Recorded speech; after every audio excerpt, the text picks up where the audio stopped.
ओम साई राम, जय साई राम। श्री साईं बाबा की चरण वंदना करते हुए मैं साईं बबीता आप सभी साईं भक्तों का अपने चैनल में हार्दिक अभिनंदन करती हूँ। और आज जैसे आप सभी साईं भक्तों को पता है कि आज गुरुवार है, हमारे साईंनाथ का वार है और हम सबके लिए आज का वार किसी त्योहार से कम नहीं होता। ठीक है। और जैसे आप सभी जानते हैं, तो मैंने जिस तरह से आपसे वादा किया था कि मैं हर गुरुवार को बाबा की वो लीलाएं लेकर आऊंगी जो बाबा ने स्वयं मेरे साथ की हैं, जो अनुभव मुझे दिए हैं। तो आज फिर से वो बाबा के अनुभव आपको सुनाने का समय आ गया है। आज फिर से मैं आपको अपना वही अनुभव सुनाऊंगी जो मेरी शिरडी यात्रा, दूसरी शिरडी यात्रा का अनुभव है, जिसमें पहला अनुभव तो चरण पादुका वाला था। और मैंने एक अनुभव सुनाया था दूसरी शिरडी यात्रा का, ठीक है, जब मैं सेकंड बार गई थी। तो जैसे मैं हमेशा आप सबसे कहती हूँ कि शिरडी तो मतलब बाबा की लीलाओं की भूमि है, बाबा का प्रत्यक्ष होने का प्रमाण मिलता है वहाँ के कण कण में। और बाबा बहुत सुंदर लीलाएं करते हैं अपने भक्तों के साथ। तो आज और लीलाएं, जो अन्य लीलाएं थी, वो मैं आपको सुनाऊंगी कि इस बार जब दूसरी बार हम लोग शिरडी गए थे, पिछले साल की बात है। तो मैंने बताया था ना आपको कि नवरात्रि, 8वीं नवरात्रि को हम लोग गए थे। जैसे मैंने बताया था कि मेरे हस्बैंड ने कितने सालों के बाद उनका प्लान बना इस बार कि चलो शिरडी चलते हैं। तो मेरा बहुत मन था और मैं बहुत सालों से बाबा से अपने मन में ये बोलती थी कि बाबा, कभी ऐसा मौका होगा कि आपका, जैसे सुना है कि विजयदशमी का त्योहार आपके वहाँ इतनी खूबसूरती से मनाया जाता है, रामनवमी का त्योहार मनाया जाता है। तो क्या कभी हमें सौभाग्य मिलेगा ऐसा आपके वहाँ आने का? क्योंकि देखिए, हम जब भी जाएंगे तो कुछ मतलब ऐसा जरूरी नहीं है ना कि हम उसी टाइम में जाएं। लेकिन इस बार क्या हुआ था, बाबा ने ऐसी लीला की कि बाबा ने मेरे हस्बैंड को उसी समय ये प्रेरणा दी कि शिरडी जाने की, जब राम मतलब नवरात्रि आने वाली थी। तो उससे पहले उन्होंने मुझे बोला कि शिरडी नवरात्रि में चलते हैं। तो मैंने बोला कि नवरात्रियों में तो नहीं जा सकते, क्योंकि हम लोग कीर्तन भी करते हैं और फिर पड़ोस में भी हमारे कीर्तन होते हैं, सब जगह पूजा पाठ का माहौल रहता है। तो इस वक्त क्या होता है, नवरात्रि में घर में बहुत बिजी होते हैं। तो मैंने बोला कि देखिए, वो शिरडी जाने के लिए तो कोई कौन मना करेगा, लेकिन मैंने बोला ऐसा करते हैं, नवरात्रि कंप्लीट होती है फिर चलते हैं। तो हम लोगों ने ऐसा सोचा कि अष्टमी के दिन हम कन्या पूजन करने के बाद शाम को निकल जाएंगे यहाँ से। ठीक है। जैसे आपको पता है मैं उत्तराखंड में रहती हूँ, तो हम लोगों का ये प्लान, तो इस हिसाब से उन्होंने टिकट कर ली।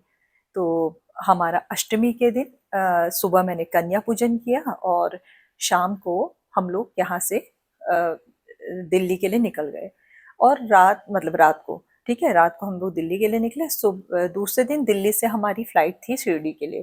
तो उस दिन क्या था, नवमी थी। तो इतना अच्छा मुझे नहीं पता था कि मतलब, कभी मैंने ऐसा सोचा था, लेकिन उस बीच में तो मैं ऐसा बिल्कुल दिमाग से मेरे हट गया, ठीक है, कि मतलब ऐसा इस टाइप का। तो क्योंकि इतने बिजी थे उस बीच में, तो कुछ ऐसा ज़्यादा ध्यान भी नहीं रहा।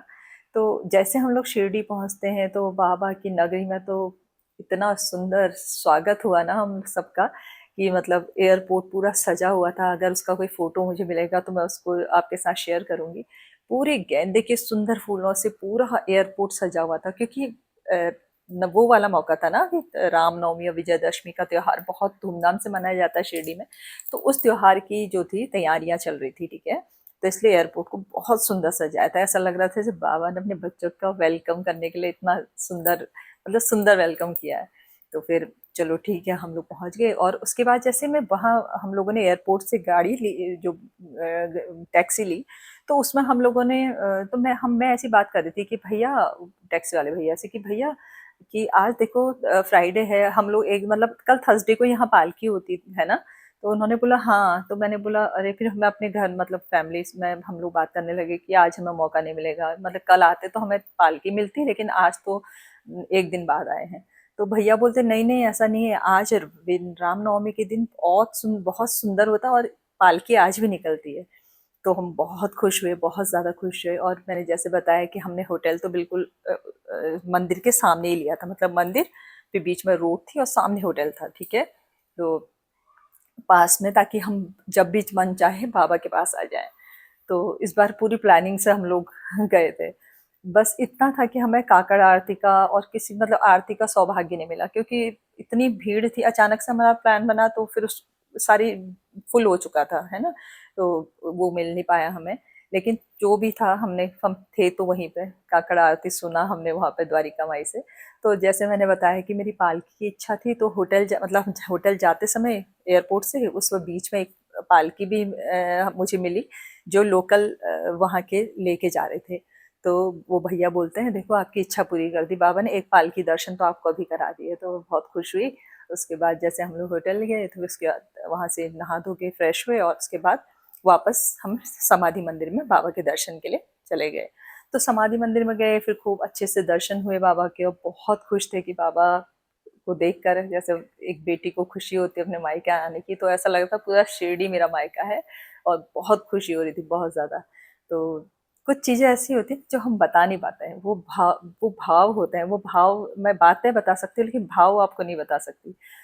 लेकिन मैंने जैसे बताया कि बेटी को जैसी खुशी होती है, बिल्कुल वैसा समझ लीजिए आप। उसके बाद शिरडी में समाधि मंदिर के दर्शन किए, और फिर उसके बाद क्या था, हाँ, उस दिन क्या था, हमें रात को पालकी देखने का सौभाग्य मिला। पालकी भी हमने बहुत सुंदर, मतलब शाम होते ही इतनी सुंदर तैयारियां हो रही थी, सारे लोग पालकी की तैयारी में लगे हुए थे, और जगह जगह पर रंगोली बनाई जा रही थी। इतनी भीड़ थी, बाबा से मिलने वालों की बहुत भीड़ थी उस दिन, बहुत ज्यादा।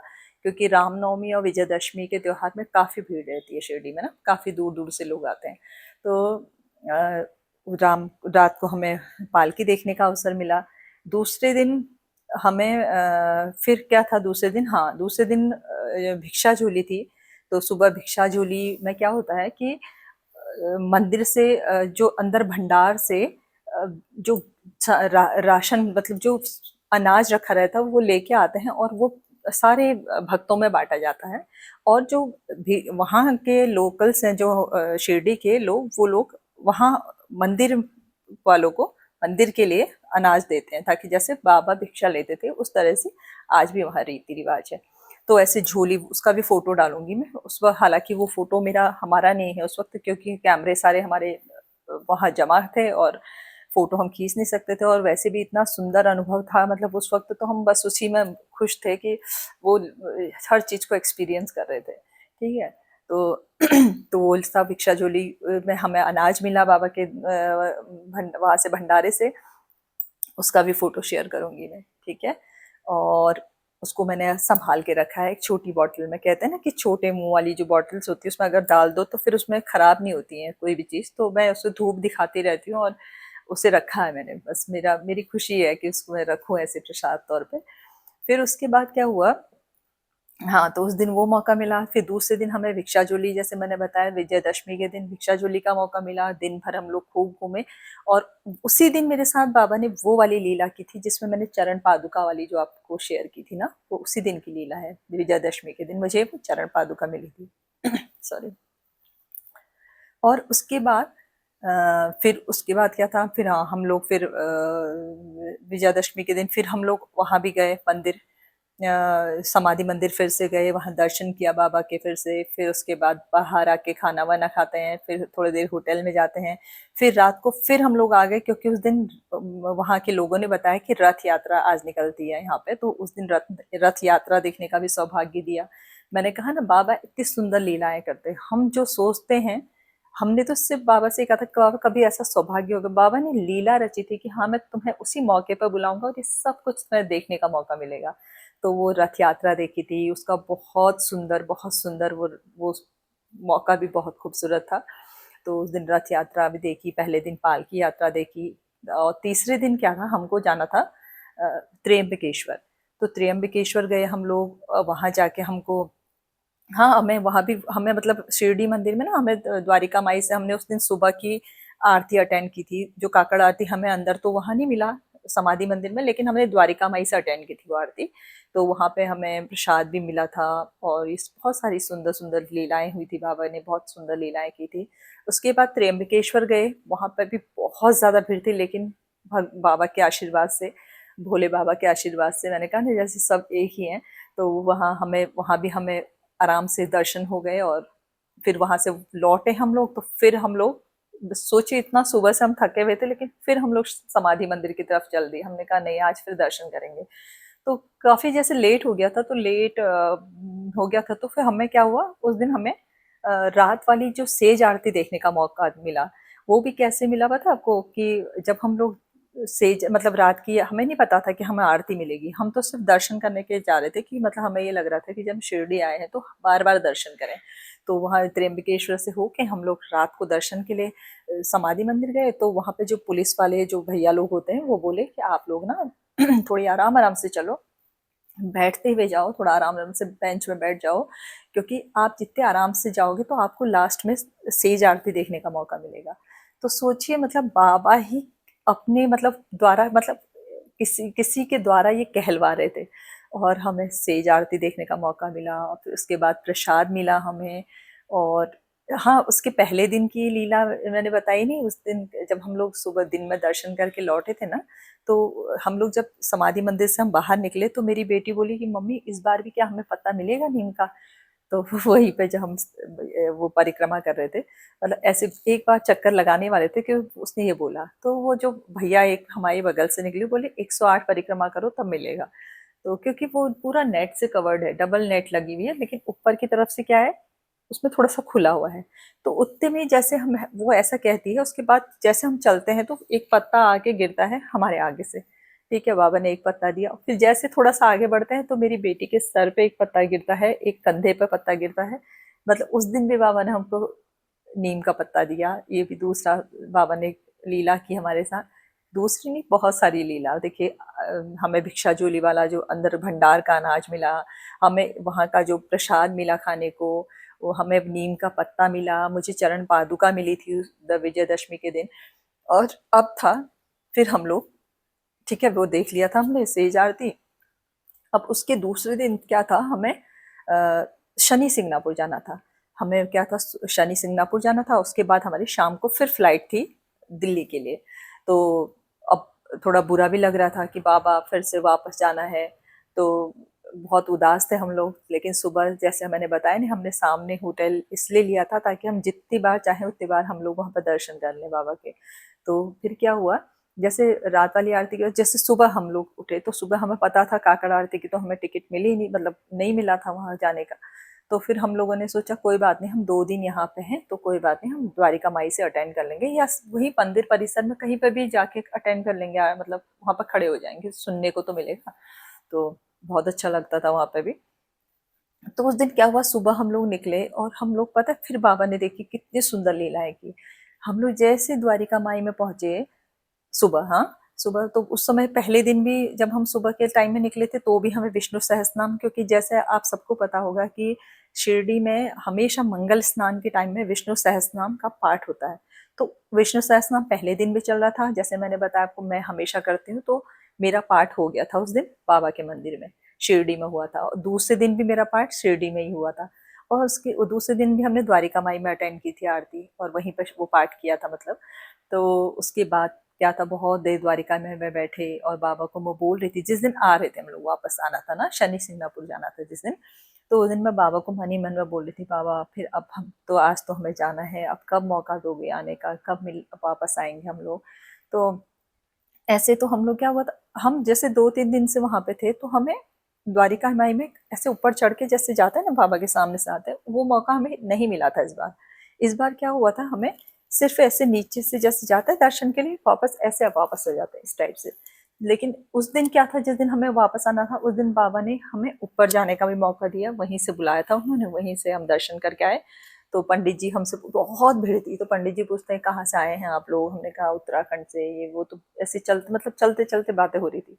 मैं, मेरी दोनों बेटियां थी, मेरे हस्बैंड बाहर थे, क्योंकि फ़ोन जमा करने होते हैं, आप उसमें बहुत टाइम लगता है। तो मेरे हस्बैंड ने बोला कि आप पहले दर्शन करके आ जाओ, फिर मैं जाऊंगा, ठीक है। तो हम लोग आ गए, तो मेरे हस्बैंड बाहर थे फ़ोन लेके। उसके बाद हम लोग जैसे गए, तो पंडित जी बोलते हैं कि आप वापस आइएगा इधर से, मतलब वापस, आप ना वापस आइएगा इधर से, ऐसे बोला। तो मेरी बेटी मेरे पीछे, मेरी, मैं आगे से थी, मेरी 2 बेटियां पीछे से थी। तो मेरी बेटी बोलती, मम्मा आपको बुला रहे हैं पंडित जी। तो फिर मैंने कहा अच्छा, मुझे तो बड़ी खुशी हुई। मैंने कहा अच्छा बाबा, आपकी कुछ लीला चल रही है अभी, तो है ना, मैंने बोला ना कि शिरडी के कण कण में बाबा लीला करते हैं। तो वो पंडित जी जो थे द्वारिका माई वाले, उन्होंने मेरी बेटी को नारियल दिया बड़ी वाली बेटी को, छोटी वाली बेटी को उन्होंने अमरूद दिया बाबा के सामने से उठा के। और पता इतने लोग थे, किसी को नहीं मिला, मतलब हमको मिला वो 3। फिर उन्होंने मुझे कहा था आने के लिए, तो मैं ऐसे करके वापस उधर से लौट के वापस आई, तो उन्होंने एक नारियल मुझे भी दिया। बहुत खुश हुई मुझे, मैंने कहा बाबा सचमुच आप हर बात सुनते हैं बच्चों की अपने, और आपने देखिए मैं आज वापस जाना था तो आपने मुझे खाली हाथ नहीं भेजा। तो जबकि पहले दिन चरण पादुका दे चुके थे, लेकिन बाबा के वहाँ हमेशा ऐसा लगता ना कि मतलब हर पल जो होता है हमें ऐसा उससे ये खुशी होती कि बाबा सुन रहे हैं हमें। तो बहुत खुश थे हम लोग। और थोड़ा दुख ये बात का था कि हमें जहाँ हमें आज निकलना है ना। और फिर उसके बाद क्या हुआ, वहाँ से निकल के हम लोग समाधि मंदिर चले गए। ठीक है, तो समाधि मंदिर गए, समाधि मंदिर के दर्शन किए। उसके बाद तो इस बार क्या हुआ था, जितने बार भी हम समाधि मंदिर गए थे ना, हमें इस बार हमेशा दर्शन कहाँ से मिले, बाबा की सिर की तरफ से, मतलब जहाँ पैरों की तरफ से हमें एक बार भी नहीं मिला दर्शन। तो मतलब पैर छूने को नहीं मिला, हालांकि ऐसा कुछ नहीं है, लेकिन फिर भी मैंने बोला ना हम इंसान है, हमारी तो इच्छाएं मतलब वो बढ़, मतलब उनका कभी पूर्ति होती नहीं, ऐसा लगता है कुछ और भी चाहिए, कुछ और चाहिए। तो तो मेरे आगे पीछे जो लोग थे वो लोग बातें भी कर रहे थे ये कि हम लोग ना चरण की तरफ से जाएंगे। पहले से प्लानिंग चल रही थी, जब लाइन इधर मंदिर के हॉल की बात नहीं, समाधि मंदिर के हॉल से पहले की बात हो रही है कि तब एक ही लाइन होती है ना ऐसे। तो ऐसे करके तो हमें लगा कि हमें चरण की तरफ से मिलेगा मौका, तो वो मेरे आगे लोग जो थे वो भी कह रहे थे कि ऐसा करेंगे ना, चरण की तरफ से दर्शन करेंगे और हम लोग इधर से चले आएंगे। तो पर वो पुलिस वालों ने इस तरह से किया था कि उन्होंने उधर की तरफ हमें ना लेकर फिर इधर ही की साइड से ले लिया, बाबा के सिर की तरफ से। तो फिर मन में फिर और बुरा लग रहा था कि बाबा देखो एक बार पैर भी छूने नहीं दिए अपने, है ना, आपको तो अपने बच्चों को, बच्चों से प्यार नहीं करते हो, ऐसे ही मन मन में चल रहा था। उसके बाद क्या होता है, जब हम जाने लगते हैं, मैंने ऐसे ही हमने बोला कि भाई, पुलिस वाले जो खड़े होते हैं ना बीच में हॉल में, मैंने बोला भैया जरा चरणों की तरफ से आने दीजिए ना हमें। तो बोलते हैं नहीं नहीं आप इधर से ही जाएंगे, अभी इधर से ही जाएंगे। तो उन्होंने हमको कुछ नहीं, जाने नहीं दिया। उसके बाद पता नहीं मेरे को मतलब बाबा की मूर्ति को देख रही थी और मैं रो रही थी। उसके बाद बाबा से ये मतलब ये कह रही थी, बाबा कि आज जा रहे हैं और आपने पैर भी नहीं छूने दिए अपने, और देखो हम लोग आज जा रहे हैं अपने घर वापस। तो ये फिर से वही शुरू हो गया था मेरा अंदर से मतलब बुरा लगना। तो मुझे अचानक से पीछे से कोई आवाज आती है, तो बोलते हैं इधर आप सुनिए, इधर आइए, इधर आइए। तो मैंने बोला, फिर देखा मैंने बोला मैं। तो बोले हाँ। तो उन्होंने मुझे और मेरी बेटी को और एक दो लोग और थे उनको हमको, मतलब वो हॉल में जो बीचों बीच में मैंने बताया था पिछली बार वीआईपी दर्शन कराए थे बाबा ने मुझे अपने, तो इस बार भी बाबा ने वहीं पर खड़ा कर दिया लाके। उन्होंने हमें बीच में खड़ा कर दिया, बोले आप यहाँ पर खड़े हो जाओ। और फिर हम खड़े हो गए बाबा के सामने। बाबा, फिर मैं बाबा को थैंक यू बोलती हूँ, बाबा आपने कितना मतलब ध्यान रखते हो, आप अपने दर्शन यहाँ पे मुझे अपने सामने खड़े करके करवा रहे हो, ये वो।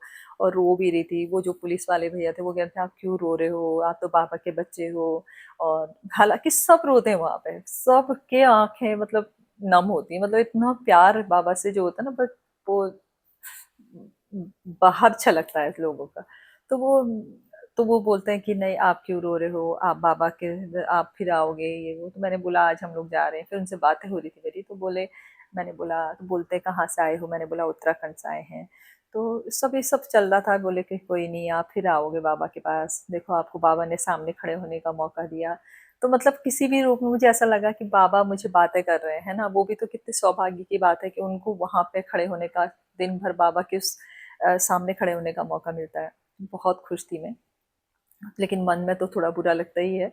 तो बहुत हम लोग ना इस बार बहुत ज़्यादा घूमे थे, क्योंकि देखिए पारायण हॉल जो होता है वहाँ पे भी बाबा ने कुछ लीलाएं की थी, वो आने वाले समय में बताऊंगी आपको। और बहुत सारी मतलब हर कण कण में बाबा, शिरडी में तो मतलब ये समझ लीजिए कि बाबा की पूरी दृष्टि अपने तो हजारों लाखों बच्चों में रहती है, हर बच्चे में रहती है। सेम जैसा मैं मुझे फील कराया बाबा ने, वैसे हर बच्चे को फील कराते हैं बाबा। हर किसी के साथ उस समय इतनी लीला हो रही होती है। तो वो बहुत अच्छा लगा मुझे।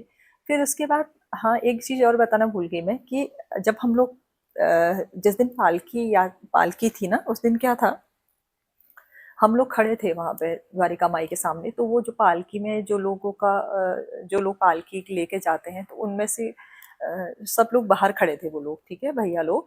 तो वो लोग खड़े खड़े थे, तो हमारी बातें हो रही थी, तो वो तब हम लोग उनसे बोल रहे थे कि भैया कितने आपका सौभाग्य है कि आपको ऐसा मौका मिलता है। बोलते हाँ, हम लोग शिरडी में रहते हैं। तो वो कोई टीचर थे, वो जिन जो थे पालकी ले जा रहे थे, ले जाना था तो उनको, तो मतलब बहुत सारे लोग थे, उनमें वो भी थे। तो फिर पूछते हैं वो कहाँ से आए हो, क्या आए हो? और फिर उसके बाद उन्होंने ये बोला कि मेरे मेरे बेटा और बेटी हैं, वो दोनों एयरपोर्ट में जॉब करते हैं, इंडिगो में। और एयरपोर्ट में जॉब करते हैं। अगर आपको कल लौटते समय कुछ परेशानी हुई, आपको कब जाना है, उन्होंने पूछा। हमने कहा उस दिन की बात है जब हम पहुंचे थे उस दिन। तो हमने कहा हम तो अभी 1-2 दिन 2-3 दिन हैं यहाँ पे।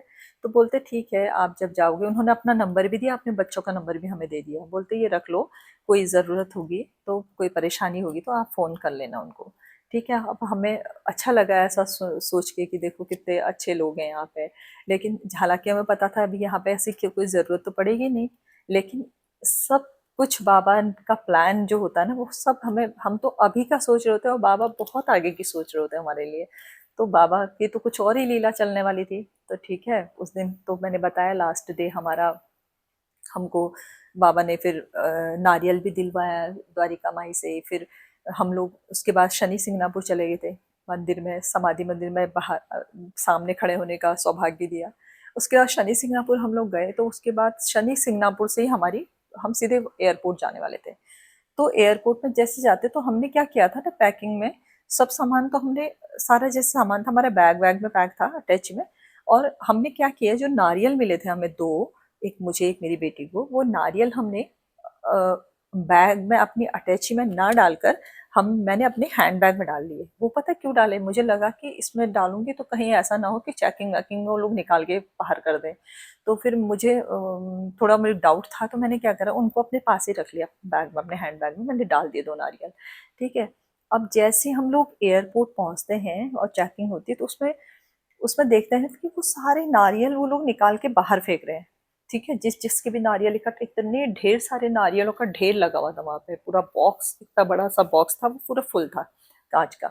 तो उसमें डाल रखे थे उन्होंने। तो मुझे एकदम देखते ही बड़ा झटका सा लगा, और मैंने बोला, मुझे बड़ा दुख हुआ। मैंने बोला कि ये क्या हुआ? ये तो मेरे हस्बैंड बोले वो लेके नहीं जाने देंगे। मैंने बोला अरे ऐसे नहीं हो सकता, बाबा ने ये नारियल हमें दिए हैं, हमें यहाँ थोड़ी डाल के जाने हैं ये। तो बोलते नहीं नहीं, ऐसा थोड़ी है, वो तो सबके लिए एक ही रूल है। तो मैंने बोला कि देखेंगे जो भी होगा, पर चलो बाबा जैसी मर्जी होगी, बाबा ने दिया है तो कुछ ना कुछ तो लीला होगी उनकी। ऐसा तो नहीं है कि बाबा ने हमें दिया है कि हाँ डालने के लिए दिया है ना, ये मत तो मेरे मन में पता था। तो फिर जैसे बैग अंदर गया, तो बोलते कि इसमें आपके नारियल आप बाहर निकालिए। तो फिर वो निकाला। फिर मैंने बोला भैया प्लीज़ ऐसा मत कीजिए, नारियल हमें द्वारिका माई से मिला है, बाबा ने दिया है, और ये हम यहाँ नहीं डाल सकते। तो बोलते हैं कि नहीं मैम, ये तो सबके लिए एक जैसे रूल है ना, देखिए सब लोगों ने यहाँ डाल रखा है तो आपको भी डालना पड़ेगा। मैंने बोला भैया प्लीज़। तो फिर पता नहीं उनको क्या लगा, मतलब इतने सारे लोग कह रहे थे, लेकिन पता है उन्होंने, जब मैंने बोला तो वो बोलते अच्छा एक काम करो, फिर आप अपना जो लगेज है उसमें डलवाइए इसको, नारियल को इसमें से हटाइए और अपने लगेज में डलवाइए। तो मैंने बोला ठीक है। तो फिर मेरी बेटी फिर चली गई। उन्होंने बताया कि आप वहाँ जाइए, और कोई साथ में गए उनके, तो उन्होंने कहा वो नारियल उसमें डलवाने के लिए चली गई। अब वो जब जाती है अपने पास, वहाँ जाती है, तो वहाँ क्या देखती कि वो सामान ही नहीं मिला उसको। उन्होंने स्लिप दी थी जो हम जो लगाते हैं वो, तो उन्होंने वो सामान उसे मिला ही नहीं। तो वो उसका फ़ोन आया, उसने बोला कि मम्मी वो सामान, हमारा बैग तो है ही नहीं, इसमें अटैची हमारी है ही नहीं। तो मैंने बोला कि ऐसा कैसे हो सकता है, अभी तो वहीं है, अभी तो हमने दी थी उन्हें, अभी तो अंदर ही होगी, वहीं पर होगी ना जहाँ पर सब सामान पड़ा होगा, सबका होगा। तो बोलती नहीं नहीं हमारा नहीं है। तो फिर मैंने बोला ऐसे कैसे हो सकता है? तो फिर क्या हुआ, तो उसने फिर फ़ोन किया उनको, है ना। तो उन वहाँ आके बोलती है वो कि ये हमारा बैग तो वहाँ है ही नहीं सर, ये बात की उसने।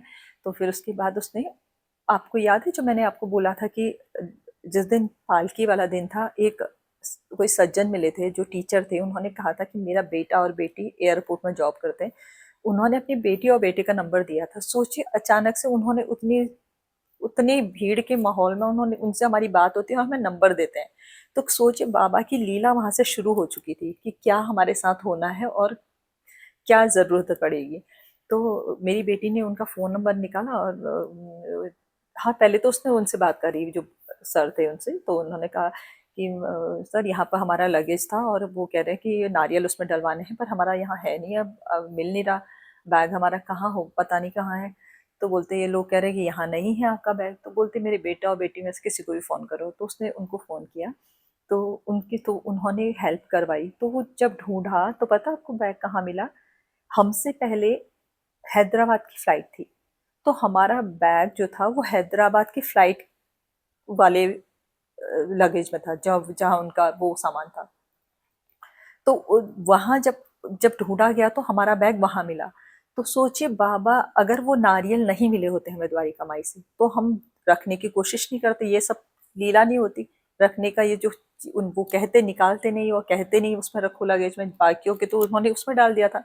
तो बाबा सोचिए कि हमारा शायद लगेज मिसप्लेस हो जाता, वो कहीं और चला जाता, हालांकि बाद में मिल भी जाता तो, लेकिन उस वक्त तो हमें प्रॉब्लम होती ना। तो देखिए बाबा नहीं चाहते थे कि ऐसा हो। तो बाबा अंतर्यामी है, उन्हें सब पता है किसके साथ कब क्या होना है, कब कैसा होना है, वो सब जानते हैं। ठीक है।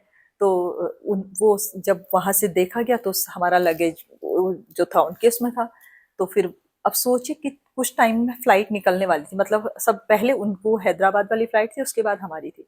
तो वो टाइम पर चले आज, क्योंकि हम 2-3 घंटे पहले पहुंच गए थे, 3-4 घंटे पहले, तो आराम से ये सब कुछ हो गया। तो इतना मतलब अच्छा, मतलब बाबा ने इतना खुशी हुई हमें कि देखो हमें हमारा नारियल भी बाबा ने नहीं निकलने वाले दिया। बाबा वो नारियल भी हमारे घर आए, और साथ में वो सामान हमारा खो जाता है उससे पहले बाबा ने ये लीला की ताकि सामान हमारा मिल जाए। तो ये है बाबा की सोच, बाबा की लीला। जो हम बाबा से हम कुछ मांग रहे होते हैं ना, इतना सा हम मांग रहे होते हैं, बाबा में बहुत कुछ देने देने वाले होते हैं। इसीलिए ये लीला से आपको पता चल जाएगा कि बाबा को हमारी कितनी फ़िक्र रहती है। हम हमें ज़रूर होता है ना, हम इंसान हैं, हमें लगता है कि बाबा पता नहीं हमारे साथ ये हो रहा है, हम इस परिस्थिति में हैं, इस परेशानी, इस कष्ट में हैं, बाबा कैसे होगा, क्या होगा? लेकिन सब बाबा को पता है कि मैंने कैसे निकालना है अपने बच्चों को। तो ये हमारी शिरडी यात्रा कितनी सुंदर लीला थी। सोचो कितनी चीज़ें हमें बाबा ने एक साथ दिलाई। पहली बात, इतने सालों में बाबा ने बुलाया, लेकिन बाबा ने कब बुलाया?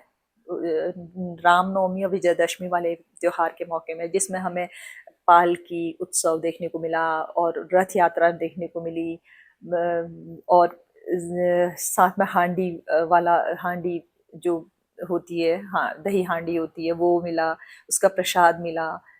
हर एक चीज वहाँ का, भिक्षा झोली वाला, हमने वो वो देखी, वहाँ का वो कार्यक्रम देखा। वो हमें अनाज मिला शिरडी का। तो इतनी सुंदर बाबा ने सब कुछ हमारे लिए सोच के रखा था कि अपने बच्चों को मैंने क्या क्या चीजें देनी है, क्या क्या लीलाएं अपने बच्चों के साथ करनी है, क्या क्या अनुभव दिखाने हैं। तो ये है हमारे बाबा और हमारी बाबा की प्यारी लीला। तो मुझे बताइएगा कि बाबा की ये सुंदर लीला आपको कैसी लगी, और अगर आपको पसंद आई हो तो प्लीज़ मेरे इस वीडियो को लाइक कीजिएगा, सारे अपने भक्तों में पहुंचाइएगा, सब लोगों में शेयर कीजिएगा, ताकि हर किसी को बाबा की सुंदर लीलाओं को का सुनने का सौभाग्य मिले। और जो भी अपनी ज़िंदगी में निराश है, जो कष्ट में है, जो परेशानी में है, जिसे लगता है कि वो ज़िंदगी के ऐसे दौर पे है जहाँ पे उसे आगे कोई रास्ता नहीं दिखाई दे रहा, तो उसको अवश्य ही इससे बहुत लाभ मिलेगा, उसे बहुत प्रेरणा मिलेगी, और बाबा का सानिध्य उसे प्राप्त होगा, वो बाबा की शरण में जाएगा। तो ये आपने शुभ काम, ये काम तो करना ही है, ये अच्छा काम है। और ये किसी की, आपके द्वारा किसी को सेवा का, बाबा का कृपा प्राप्त होगी, तो ये आपको भी उसका फल मिलेगा। और साथ में जो भी लोग मेरे चैनल पर नए हैं, प्लीज़ मेरे चैनल को लाइक ज़रूर कीजिए, शेयर ज़रूर कीजिए, सब्सक्राइब ज़रूर कीजिएगा।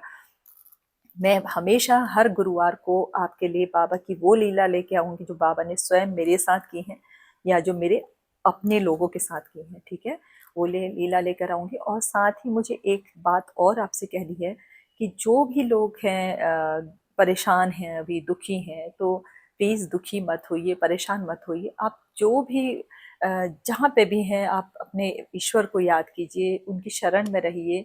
और मैं जैसे आपको हमेशा कहती हूँ कि कष्ट जो होते हैं ना, वो हमें ईश्वर के और करीब करने के लिए आते हैं। ईश्वर का को हमें ईश्वर का बनाने के लिए आते हैं, ठीक है? हमें जो बुरा पार्ट तो दिखाई देता है, लेकिन हमें ये नहीं दिखाई देता कि हम कितने करीब अपने ईश्वर के हो गए, है ना? वो ईश्वर के हमें करीब करता है, हमें वो हिम्मत, वो बल मिलता है, हमें वो बाबा का आशीर्वाद मिलता है, या जो भी ईश्वर, जो भी गुरु, जो भी प्रभु की शरण में हाँ हैं आप, तो उनका आशीर्वाद ज़रूर मिलेगा आपको। आप उनकी शरण, आप उनको पकड़े रहिए, आप उन्हें छोड़िए मत, निराश मत होइए, ये मत सोचिए कि मेरे साथ ये बुरा हुआ है तो मैं भगवान को छोड़, आप कहाँ जाएँगे ईश्वर को छोड़ के, है ना? देखिए, सबसे बड़ी बात तो ये है कि कहना बहुत आसान है, मैं कह रही हूँ तो आप ये मत सोचिएगा प्लीज़ कि मैं आपके दुःख को नहीं समझ पा रही हूँ, ऐसा नहीं है। मैं समझ रही हूँ इस बात को कि आप दुखी हैं, लेकिन मैं आपको यही बात बता रही हूँ कि आप दुखी हैं ज़रूर, लेकिन देखिएगा, अगर आप उस शक्ति को पहचान जाएंगे ना, तो वो आप कितने भी बड़े कष्ट में हो, वो आपको पार अवश्य लगाएंगे। इस बात का विश्वास कीजिए। और सबसे बड़ी बात होती है ना कि ये ईश्वर में आपका जब विश्वास अडिग होता है ना, तो ये जो आपकी भक्ति की शक्ति होती है, उसी से अनुभव प्राप्त होते हैं, ठीक है? अनुभव आपको तभी मिलेंगे जब आपका विश्वास दृढ़ होगा, ठीक है? तो आप विश्वास रखिए और अपना कार्य कीजिए, जो कार्य आपको ईश्वर ने दिया है, वो जो ज़िम्मेदारी दी है उसे निभाइए और ईश्वर का नाम लेते हुए आगे बढ़िए। ईश्वर सब कुछ अच्छा करेंगे, बहुत अच्छा आपके साथ कभी कोई बुरा, कुछ भी बुरा नहीं होने देंगे। आज जो भी बुरा हो रहा है, वो भी धीरे-धीरे ठीक हो जाएगा, सब अच्छा हो जाएगा। और मेरे सब्सक्राइबर कोई हैं, उन्होंने मुझे कहा था कि एक सब्सक्राइबर थी मेरी, उन्होंने मुझे एक कमेंट किया है। मैं पता क्या था, कल मैं विष्णु सहस्त्रनाम के बारे में कुछ बातें लेके आने वाली थी। जैसे कि मैंने आपको बताया ना, मैं सच में बताऊँ आपको, मैंने कोई वेद वेदांत नहीं पढ़े हैं, मैं कोई ज्योतिष नहीं हूँ, लेकिन ये जो भी बातें मैं आपसे कहती हूँ, वो मेरे अपने अनुभव हैं। मैं जो खुद मैं करती हूँ, वही मैं आपको बताती हूँ, ठीक है? तो इसलिए प्लीज़ इस बात को समझने की कोशिश कीजिएगा। और मैं भी जो मैं सीखती हूँ, जो समझती हूँ, वही मैं करती हूँ। और जो मुझे लगती हैं ये चीज़ें सच में फ़ायदेमंद हैं, ये मुझे विश्वास जिस चीज़ पे होता है, मैं उसी चीज़ को करती हूँ। जैसे मैंने आपको बताया था कि मैं विष्णु सहस्त्रनाम का पाठ करती हूँ, वैसे मैं इसके बारे में कल एक वीडियो लेकर आने वाली हूँ। मैं लेके आने वाली थी, लेकिन आ नहीं पाई कल।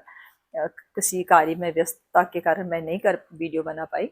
तो मैं उनसे बातें अवश्य करूँगी और कुछ बातें ज़रूर मैंने करनी है, क्योंकि बहुत सारे लोगों के कमेंट के मुझे जवाब देने हैं उस वीडियो में। लेकिन सिर्फ़ एक का आज मैं दूँगी कि उन्होंने एक लेडी है, उन्होंने कहा था कि मेरे हस्बैंड का एक्सीडेंट हुआ था, जिसकी वजह से उनको वो हाथ-पैर काम नहीं करते उनके। और उन्होंने ये भी बोला था कि मेरी 2 बच्चियाँ हैं, छोटी बेटियाँ हैं। तो देखिए, मैं आपसे एक चीज़ कहूँगी, एक बात कहना चाहूँगी कि आप बहुत, बहुत हिम्मत वाली हैं, बहुत हिम्मत वाली बच्ची हैं अपने बाबा की। और आप ईश्वर की शरण में रहिएगा। ये कष्ट ज़रूर आपकी ज़िंदगी में आया है, लेकिन ये ज़्यादा दिन तक नहीं रहेगा। ईश्वर धीरे-धीरे सब कुछ ठीक कर देंगे, ठीक है? आपको थोड़ी हिम्मत रखना है और अपना जो कार्य है उसे करते रहिए। जो आपके ऊपर ज़िम्मेदारी है, मैं ये नहीं कहूँगी कि इस वक़्त आपको अपनी ज़िम्मेदारी छोड़ के मतलब पूरा टाइम आपको, भगवान ये नहीं कहते कि पूरा टाइम मुझे पूजा में दो और अपनी ज़िम्मेदारियों को छोड़ दो। आपकी ज़िम्मेदारी ही आपकी पूजा है, ठीक है? आपके कार्य जो हैं वही पूजा है आपकी। और उसको करते हुए आप जो भी ईश्वर का नाम आपको मतलब सूटेबल लगता है, जो भी आपको जिन भी ईश्वर में आपकी श्रद्धा है, उनका नाम जाप हर वक्त कीजिए। उसके लिए कोई बंदिश नहीं है, कोई रोक टोक नहीं है, क्योंकि आप उसको कभी भी कर सकते हैं, उठते बैठते, खाते पीते, सोते जागते, अपने हर कार्य को करते हुए ईश्वर का नाम जाप कीजिए। और नाम जाप में बहुत शक्ति है, वो आपके सारे कष्टों को हरेगी, ठीक है? और दूसरी चीज़ क्या है कि विष्णु सहस्त्रनाम को डेली आप सुबह लगा दिया कीजिए अपने घर में। उसकी वो विष्णु सहस्त्रनाम आपका हमेशा चले, ये ध्यान रखिए कि सुबह के टाइम में एक बार आपका विष्णु सहस्त्रनाम अवश्य चलना चाहिए। और जब वो आप उसे डेली सुनेंगे और आपके हस्बैंड भी सुनेंगे ना साथ में, उन्हें भी वो भी उसे सुनेंगे और उनको उसका ज़रूर लाभ मिलेगा, विश्वास रखिए। क्योंकि श्री हरि जो हैं वो जगत के पालनहार हैं और वो सारी अपने बच्चों के दुख को दूर करते हैं। हालाँकि मैंने कहा कि हम सब अ, हम हमारे लिए हमारे ईश्वर, हमारे परमात्मा, मैं अपने साईं में ही सबको देखती हूँ, तो सबको मानती हूँ मैं, ठीक है? और तीसरी चीज़ आपको क्या करनी है, साईं कष्ट निवारण मंत्र आप डेली पढ़िए, ठीक है? अपने या आपके पास है तो वो पढ़िए, वरना उसका गूगल से आप निकाल लीजिए या फिर अपने मोबाइल पर लगा दीजिए। धीरे धीरे आपको ये लर्न होने लग जाएंगे, आपको याद हो जाएंगे। ठीक है, आप डेली जो चीज़ सुनेंगे तो वो आपको ज़रूर याद हो जाएंगे। ठीक है, और नाम जाप अवश्य कीजिए, क्योंकि नाम जाप में आपको कुछ भी छोड़ने की ज़रूरत नहीं पड़ेगी कि आपको कोई काम छोड़ के बैठ के आराम से करना है, ऐसा नहीं है। आप नाम जाप को करते रहिएगा। ठीक है, और बाकी जो लोगों के प्रश्नों के उत्तर है मैं कल अपनी आने वाली वीडियो में ज़रूर देना चाहूँगी।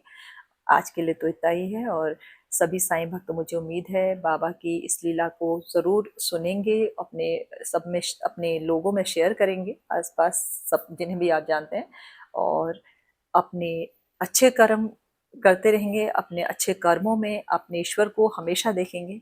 देखिए, भगवान कहीं और दूर नहीं है, हमारे अच्छे कर्मों में है, और जब भी आप अच्छे कर्म करेंगे ईश्वर को अपने पास ही पाएंगे।